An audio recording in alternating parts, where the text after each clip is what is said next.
প্রেম জিনিসটা কি জানো তোমরা? আমি একটু এক্সপ্লেন করছি কেমন।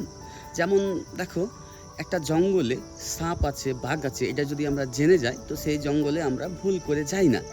আবার আমরা ছোটোবেলা থেকে জ্ঞান হওয়ার পর থেকে দেখে আসছি, প্রেম করে অনেকে গলায় দড়ি দিয়েছে, অনেকে বিষ খেয়েছে, অনেক ভালো ভালো স্টুডেন্ট গাঁজা মদ তারা বরবাদ হয়ে গেছে। তারপরেও মানুষ প্রেম করে। প্রেমের কোনো গ্যারেন্টি নেই। প্রেম করার সময় প্রেমিকার সাথে চুক্তিপত্র করা হয় না যে আমরা বছর একসাথে থাকবো, এবং আমরা একে অপরকে যদি ছেড়ে দিই তো কাকে কত লক্ষ টাকা জরিমানা লাগবে। এগুলো কিছুই হয় না, এগুলো মনের বিষয়। একজন রিলেশনে থাকার পর যখন ছেড়ে চলে যায়, অভিযোগ করার কোনো জায়গা থাকে না, এগুলো কোনো কোর্ট আদালত শুনে না।